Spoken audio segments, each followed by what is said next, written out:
Greetings everybody and welcome back to the Lupine Logs Budget Battles, the show where we take a deck for $50 into our $50 format locals, hosted over on Discord every Sunday at 7 p.m. CEST. I still don't know what that abbreviation means. Apparently I was wrong last time, so oopsie. This week we're having a look at sharks. One of my favorite archetypes to exist, and it still kind of holds up to this day. Now, as always, if you would actually like to join the Lupine Weekly, the link to our Discord is down in the description. All of the rules and how to play and all of that stuff can be found there. It should also be noted that this is the final week before the custom ban list kicks in, where we are going to adapt the format slightly to better fit the $50 format, so it's going to get a little bit more, interesting from next week onward. Regardless of that, though, let's actually take a look at today's deck. Sharks are a bunch of level 4s and level 5 water fish monsters that tend to go into a variety of exceeds to really control the board going first or second. The majority of the time, you will be summoning Bahamut Shark, going into Toad and the new Lavirtue Dragon in order to search you interactions for the board. Then you set up Exceed Armor Fortress into Full Armor Dark Knight Lancer, which is essentially a attached Snatch Steal. It's kind of weird. And making something like the new number C32 Shark Drake Levice, which is essentially another negate. To do this, you carry yourselves your main line of sharks. You of course have Buzzsaw Shark, which lets you target a water monster, including itself, to special summon from your deck in defense position a fish monster with the same level, but a different name. And if you do, it cannot activate its effects this turn. Literally what you're going to be doing with Buzzsaw Shark is summoning the Exceed Remora or your Drake Shark that I now accidentally deleted from the deck. Whoopsie goddamn daisy. Now it's back. Exceed Remora is a very special card that can special summon itself by detaching 2 materials from monsters you control. It does not have to be the same card, just 2 materials in total from any Exceed card. When summoned this way, you can target 2 level 4 fish monsters in your graveyard and special summon those targets in defense position, allowing you to set up for another play. Now, Abyss Shark was one of the most expensive cards in this deck before its reprint, but now that it is reprinted, it's pennies. If you control a water monster, and all the monsters you control are water, you can special summon this card from your hand, and if you do, you can add a level 3, 4, or 5 fish from your deck to your hand, except Abyss Shark. Then it also locks you to water monsters, but generally speaking, that's not a problem. Normally, you'll be adding Drake Shark off of this. When Drake Shark is added to your hand, you get to special summon it. It's also treated for 2 materials for the Exceed Summon of a water monster that requires 3 or more, which happens to be Shark Drake. Shark Drake by itself is not entirely useful, because once per turn, when this destroys a monster by battle, you can detach a material to special summon that monster, get a second attack, and make the summoned monster lose 1,000 attack. Essentially, you're trying to deal some damage. What it is useful for is number C32 Shark Drake Levice. This can be ranked up by discarding any spell card using Shark Drake. Once per turn, you can detach a material from this card, then target an effect monster, and its attack and defense becomes 0, and it can make a second battle during that battle. It also does piercing damage. So, for the most part, when playing this deck, you will be ending your board on a live Dark Knight Lancer with the Full Armored Exceed in the graveyard. You'll have Shark Drake Levice, Toad, and then sometimes Abyss Dweller or your Utopic Draco Future, depending on your hand. You end up with a fairly strong board of monsters, but that doesn't mean that the deck isn't without its problems. One of them is the fact that all of your cards, and I mean every single one of them, is an Ash Magnet, and most of the time, getting hit by Ash in any situation means your combo stops. It's not necessarily great, and that is why we are running a full cross-out package. 3 cross-out, 1 Effect Veiler, 1 Ghost Ogre, 1 Ghost Mourner, 1 Ghost Bell, 1 Ash Blossom. Droll Lockbird is one of our main hand chips, because as we've seen, this format kind of warrants it. 2 Nibiru, and an Infinite Impermanence to really round out our own way of interacting with our opponent. So we have options for just about anything, not that we see them that often. So, to give you a full overview of the deck, of course, there's 2 Nibiru, 3 Abyss Shark, 1 Crystal Shark, which is just another fish that can special summon itself. It's not as good as some of the other ones, that's why we're only playing 1, but sometimes it comes up. 3 Surfacing Big Jaws. This is one of the better new cards in the deck. If it's used for an Exceed Summon of a water monster, you can put it to level 3 or level 5. You can also special summon this from your hand if you've activated a spell this turn, and when it is special summon, you can add any shark from your deck to your hand. Then, of course, we have the 3 Buzzsaw. We carry 1 Lifeless Leaf Fish just to be able to shuffle cards back into the deck should we need to. 1 right-hand shark that we can sometimes make off of Buzzsaw Shark to make an Exceed monster and able to be destroyed by battle. The aforementioned Drake Shark, we have a Silent Sea Nettle as a special summonable monster. It's not entirely great because it locks us into water very early, but again, it is another card that lets us shuffle cards back into the deck and therefore is very useful. We play an Exceed Remora, of course, as we discussed earlier, as well as a Fishborg Harpooner. This card can reveal 1 card and 1 model monster in your hand to special summon one of them and discard the other. It's pretty good. We don't really play any water synchros, but Fishborg Harpooner allows you to go into synchros should you want to. The main reason we are playing this is because it allows us to special summon anything from our hand in case we are bricked, or otherwise just need a level 4 on the board. Then, of course, the 1 Ash, 1 Ghost Bell, 1 Ghost Mourner, 1 Ghost Ogre, 2 Drone Lockbird, the Effect Veiler. We play a Foolish Burial for a card we'll see soon. Instant Fusion can summon rare fish. 1 Pot of Prosperity, because finding your pieces is incredibly important. Then we play 3 Ready Fusion, again for the rare fish. And then White Mirror. This is the reason we also play Foolish. You can target a level 4 or lower fish in your graveyard to special summon it, and then add a monster from your deck to your hand with the same original name as that special summon monster.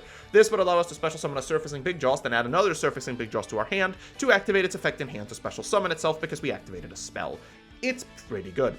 Called by the Grave, of course, is another anti-hand trap card. We play the 3 Crossout Designator, and then we play the 2 Exceed cards, which is Reincarnation Unveiling Male and Full Armored Exceed. Full Armored Exceed, of course, lets us transfer our Exceed Armor Fortress into the Dark Knight Lancer during our opponent's turn, and Reincarnation is the discard that we want to get in order to summon our Shark Drake Levice, because when this is discarded, or rather if it's in the graveyard, it gets to equip itself to a monster at the end of the turn, so we don't really lose anything off of doing this, since we would be doing the combo regardless.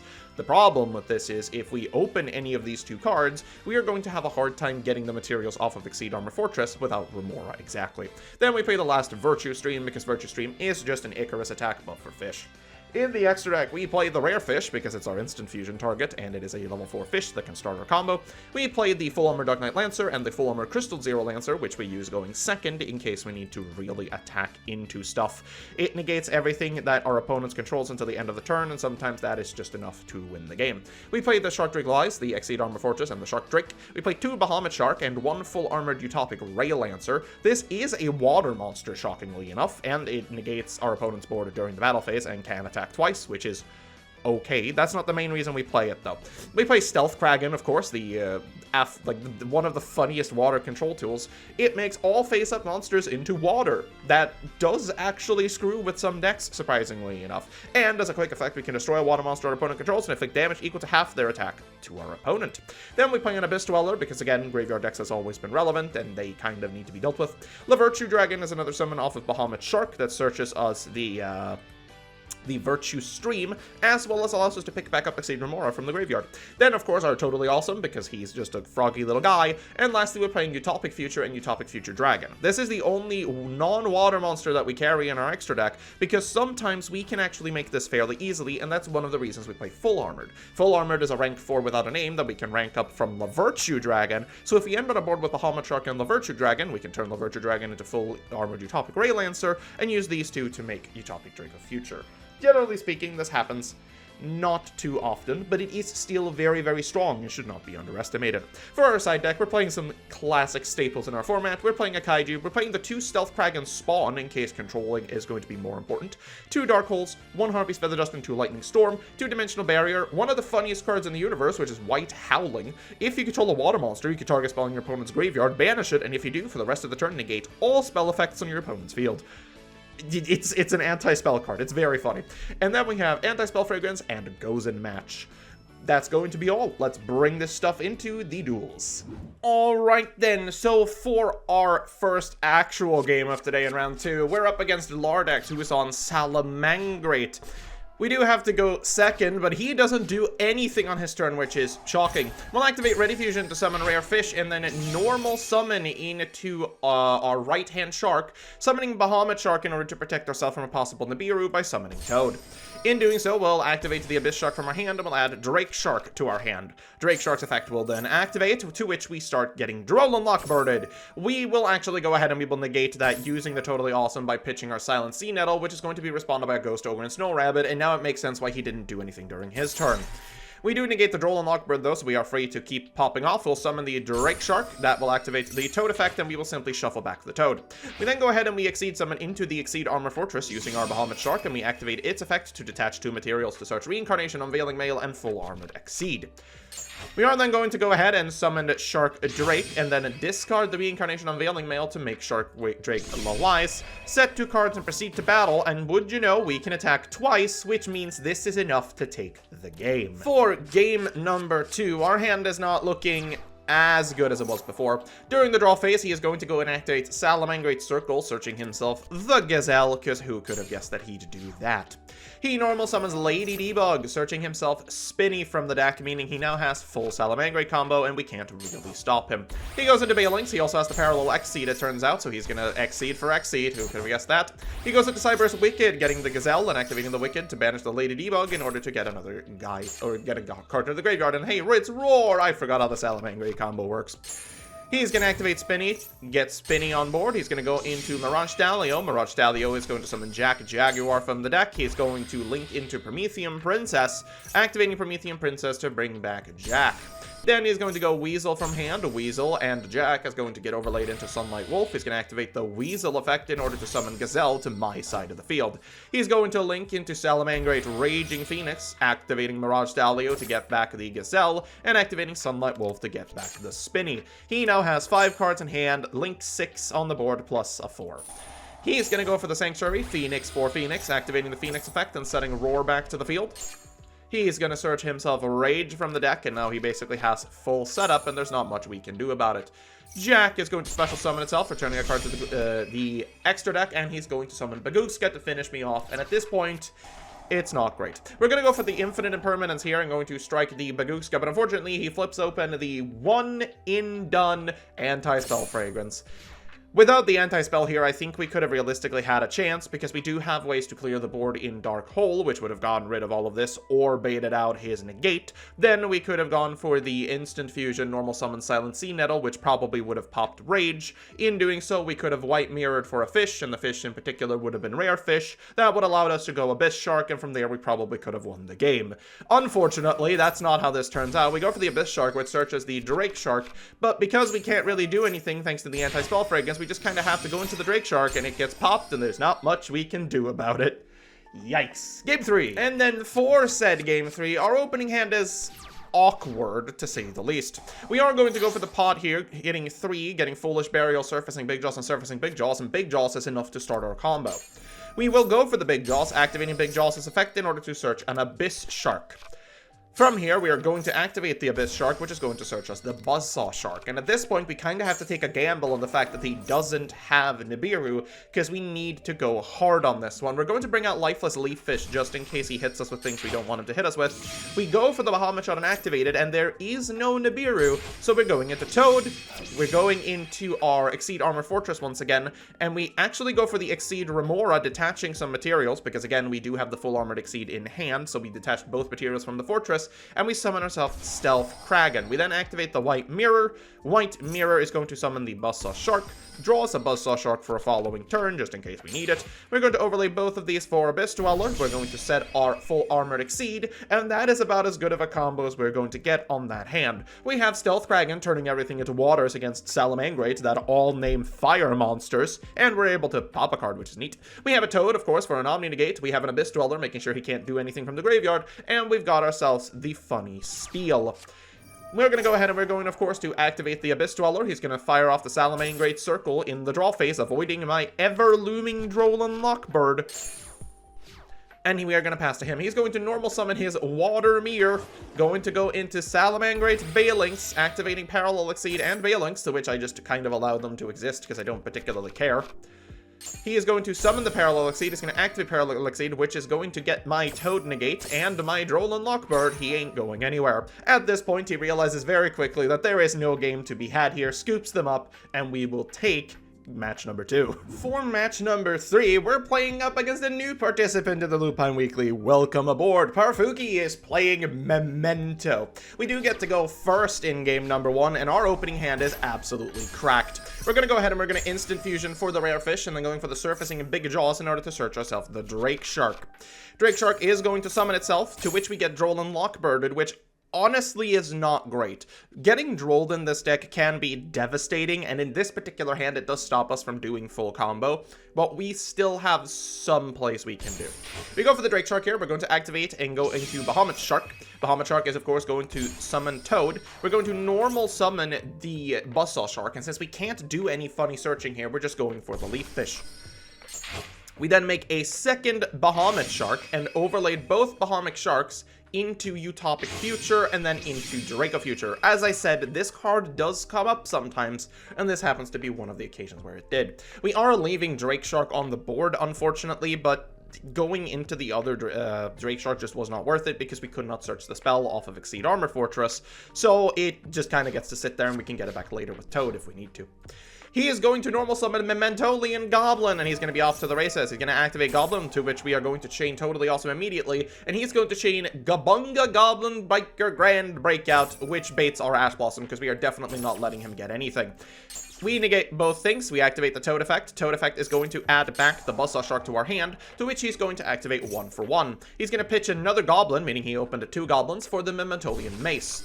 Mace is going to activate its effect, which we are going to chain Utopic Draco Future to. We are going to swoop that guy up, and that'll be a swift game 1 despite getting drolled. For game number 2, I have a feeling we won't be as lucky, as now Memento gets to go first. He is going to activate Pot of Prosperity, banishing 6, searching his entire deck for Reverie Weeds, and we find the starter in Mementolian Mace, which he doesn't add to hand because he adds Darkblade. Darkblade technically does the same thing as he normal summons it, and he gets to search a spell trap when destroyed, so he gets himself, he gets a monster and he gets Goblin. Goblin kills himself and sends 2 cards to the graveyard, where one of them is Gatic. Gatic gets to summon itself and activate its effect to add back Mementolian Fusion. Mementolian Fusion is going to be activated, sending 3 materials from grave and 1 from, I think it's 2 materials from grave and 1 from field, 3 total for Creation King. I still don't know what the hell Mementolian's supposed to do. Mementolian then sends another Creation King to the graveyard, which activates that effect to search Mementolican, which is the field spell. He activates the field spell, activates the fusion spell in the graveyard to banish it and destroy Creation King to search Bone Party. He then activates Acheron. Acheron goes to the field. Then he activates Bone Party to tag it out for Tachanugi, whatever the hell that thing is. And then Acheron puts back his fusion spell. He activates Tachanugi Horse in order to send another card to the graveyard, then activates the field spell in order to special summon back Mace. Mace gets its effect to search Cranium Burst, and now he essentially has the full 5 negate combo, as he's going to do exactly that. He's going to mark 5 Mementolian monsters, shuffle them back into the deck in order to summon Combined Creation. He then sets 4, activates the field spell to set the 5th, and passes turn to us. Now, looking at this hand, any fish would have done it. Any fish would have immediately won us the game. Unfortunately, we don't have any fish, so we are going to simply send off his Combined Creation, which is all of his negates gone, for Jizukiru, activate Lightning Storm for +6. Jesus Christ, we hit literally everything. And then just set Virtue Stream because we don't have anything else we can do. He's going to activate Fusion on his turn, destroying the Jizukiru to get the Fusion back to his hand. He's going to activate Mementolian Fusion, which is going to allow him to make another Creation King, or sorry, the Twin Dragon, which is just Twin-Headed Thunder Dragon, and I think this art is the coolest Mementolian art, but that's beside the point. He's going to activate it to tag out for 2 Memento cards from his deck. He's going to activate its Graveyard effect along with Acheron to summon itself. He's going to go attach an Guru. He's basically just going to summon everything and get himself Creation King back on the board. That's going to pitch another Combined Creation. He gets Gatic back. He just keeps looping a bunch of cards that I have no idea what they really do. Mementolian gets popped or gets activated. He's then going to pop the Virtue. Virtue doesn't really do anything, and at this point, he's just going to summon his absolutely big guy. And at this point, yes, I could have Nibiru'd here.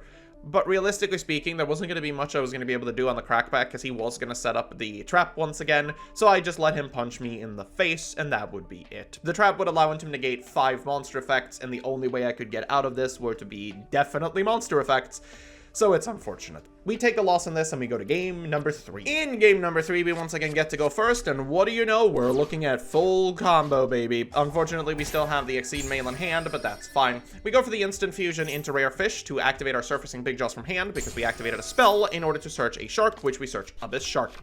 We are then going to layer into Bahamut Shark and then go into Toad, and now we are Nibiru proof in case that is needed. We go for the Abyss Shark. Abyss Shark searches us the Buzzsaw because we still have not normal summoned, so we'll normal summon the Buzzsaw. Buzzsaw is going to get us Drake Shark this time around because we do want to go into Drake Shark to pitch the spell card to go into Shark Drake Levice. We do then have to go into the Exceed Armor Fortress, and unfortunately here we can only search one, meaning it is no longer a legal target for activation, so we'll just set to end pass and get the mail equipped to our Levice, and that's going to have to be it. We could have searched Remora and done the full combo properly, but hey, it's fine. We also have Virtue Stream just in case we need to destroy something, so it's generally okay. He's gonna go for the Gantic and then activating Grand Breakout, which we are immediately negating because we kind of know what that does, and we'll just steal the Grand Breakout because it's funny. At this point, we're going to get the Toad effect, but he's gonna chain a Ghost Bell, so we don't get to do anything, and at this point, he realizes he can't play through the board and that he is dead on the following turn, so we actually do take the win against Memento. Final round of today then, and who else do we see but KD? He shows up every goddamn time in the final round. It's almost like he's really good at Yu-Gi-Oh! Or something. Who's gonna take him down? Can it be us? Let's find out. And of course, he's gonna activate Magical Meltdown going into Alistair the Invoker because we have absolutely never seen this before. He's gonna search himself the invocation, but at the very least, he plays the correct art. Good for him. He's going into Spirit with Eyes of Blue, and here we go. This was my fear. From this week onward, the structure deck for Blue Eyes is now active, and the entire deck core is $10. You can slot it into anything, and it gives you a bunch of rewards for doing so. This thing's not sticking around very long. He's going to go for Spirit of Eyes of Blue, searching Mausoleum from his deck. He's going to activate Mausoleum, and then second effect of Mausoleum in order to send a Blue Eyes White Dragon to the graveyard. He's then going to normal summon Sage with Eyes of Blue to search Maiden of the White, which essentially has him full combo already on the board. He's going to activate Maiden of White to set True Light. He's going to activate Spirit to summon back the Blue Eyes, and then activate Maiden, which is going to bring Maiden back. In doing so, he's going to activate the Invocation in order to banish 2 cards and get a free Mechaba onto the board. Get himself the Alistair back to his hand. He's going to activate True Light to set Roar of the Blue-Eyed Dragons in order to special summon Jet Dragon. He's then going to go into Blue Eyes Spirit Dragon and pass turn to us. And we're looking at a fairly difficult rundown here. He does have 2 monsters that both have 0 defense, so potentially we could cleave through them, but the fact that he has Blue Eyes Spirit Dragon stops us from really using Remora or a couple of other cards, and Mechaba is a huge problem here. We're going to go for the Ready Fusion to go into Rare Fish. We're going to activate the Surfacing Big Jaws, which gets hit with the Mechaba. We're then going to go for the Abyss Shark, which gets hit with the Blue Eyes Spirit Dragon tag out to Ultimate Spirit Dragon. We do get the Drake Shark here, which is good, but we have no way of really getting into a spell, which is a problem. We're going to go for the Silent Sea Nettle. This is going to make a Bahamut Shark, and at this point, he has to fire off the Ultimate Spirit Dragon, which he does, which is super unfortunate. We do go for the Buzzsaw Shark. We'll activate the Buzzsaw Shark for the right-hand Shark, and at this point, we're just going to try and get in a bit. We'll go for the Exceed Armor Fortress, which will tag out for both of our cards. We're going to go for the full armored Dark Knight Lancer immediately, so we can hit it with the Reincarnation Unveiling Mail, and this will allow us to steal the big Blue Eyes off the board. We're going to go into the Shark Drake and then go into a second Bahamut Shark. Bahamut Shark is going to set up Toad once again. We're then going to go into the full Utopic Ray Lancer in order to get some extra attacks onto the board. Unfortunately here, we kind of had to use the Reincarnation Unveiling Mail to get rid of this card, meaning we can't actually rank up into our piercing damage, which would have won us the game here, which I'm a little bit upset that I did not go that route, but in the moment, I thought that he still held hand traps in his hand, and he could have just blown me out, so I wanted to go for a more persistent board instead. The Ray Lancer, of course, negates everything. We do go in for the attacks. He does get himself a Blue Eyes, which is perfectly fine. That does mean we get to destroy it. We do get to clear his entire board at the very least, but it turns out he has another Magnamut in hand, so I wasn't entirely wrong, so we kind of have to get rid of the Toad here.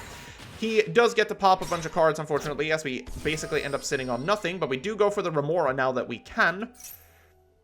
We get a bunch of cards back. We get the Sea Nettle to shuffle back a bunch of cards from our graveyard. We go into another Bahamut Shark. He sets up another Toad. And as you can see here, when you have the materials, we went through, I think, 3 Bahamut Sharks this time. It's not awful. It's also not great, don't get me wrong, but we do have a negate on the board at the very least. Is it going to be enough, though? Well, we kind of have to eat the Majesty, because otherwise our entire board is dead. We're going to go for the Toad. We're just going to shuffle a Abyss Shark back to our hand.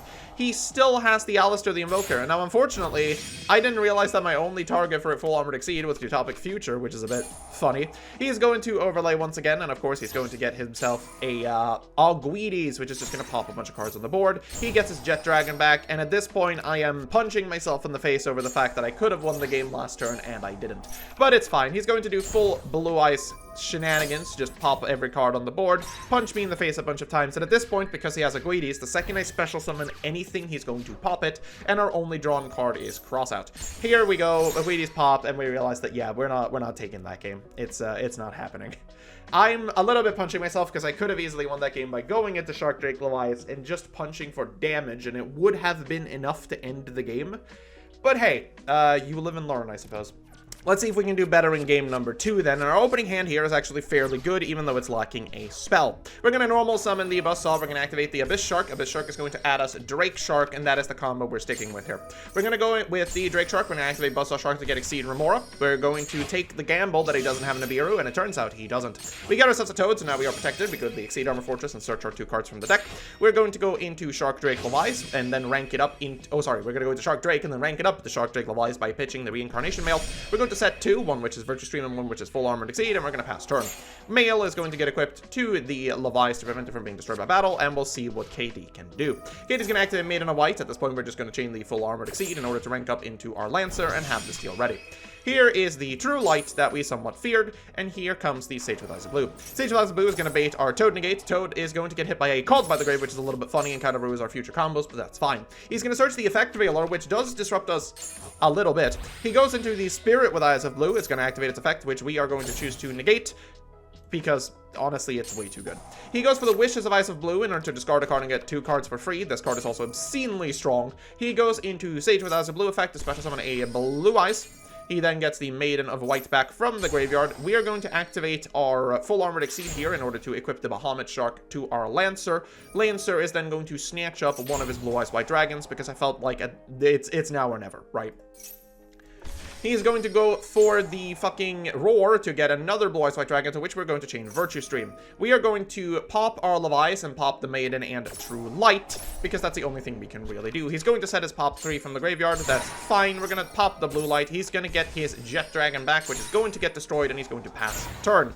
We get our Mail back to the Full Armored Exceed Lancer, to which he is going to activate Majesty with Dragon of White, but Virtue Stream protects one Water Monster from being destroyed, so we're going to activate that to ensure he is not dead. This, however, is going to bring him back the Blue Eyes Jet Dragon, but that's honestly perfect for us.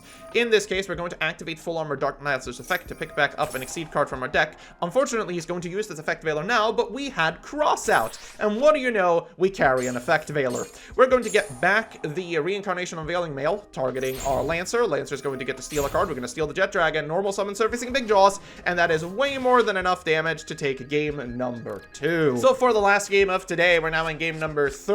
Our hand going second is okay, but we need a fish to make it happen. He goes for the magical Bazingaling, going for Alistair the Invoker. We're going to Ash the Alistair. Always hit the Alistair. He goes for Spirit of White, searching himself Mausoleum of White, and he's off to the Blue Eyes races. He's going to activate Mausoleum of White. Mausoleum of White is going to pitch a Blue Eyes White Dragon. He's going to activate Spirit in order to summon this. He has a Bestial Magnamut, which is going to banish the thing. He ends on a set trap with Hieratic Spheres and searches himself Jet Dragon. This would have been beatable if we had anything, because we draw Nibiru. We're going to just set Dimensional Barrier Pass, as we don't really have a choice, and he's going to pick back up the Mausoleum of White to be able to use its effect again, and triggering it to summon fucking Buster Whelp. He can Buster Lock too! Ah! He goes with the Magical Meltdown once again for Alistair the Invoker. We haven't seen him before. Alistair the Invoker is going to land, and he's going to get himself Invocation.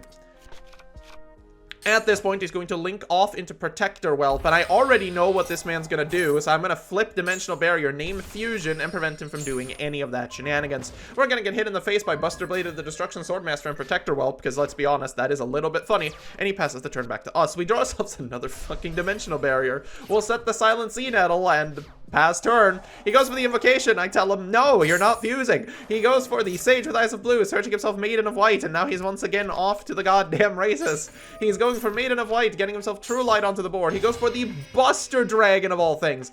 Blue Eyes White Dragon hits, which gets him back Maiden of White. He activates Buster Dragon to summon back the Buster Blader, and at this point, I tell him to suck a fat rock. Rock lands, and unfortunately, we are still unable to do anything because we draw the only shark we can't use because we control a fucking rock. Ah!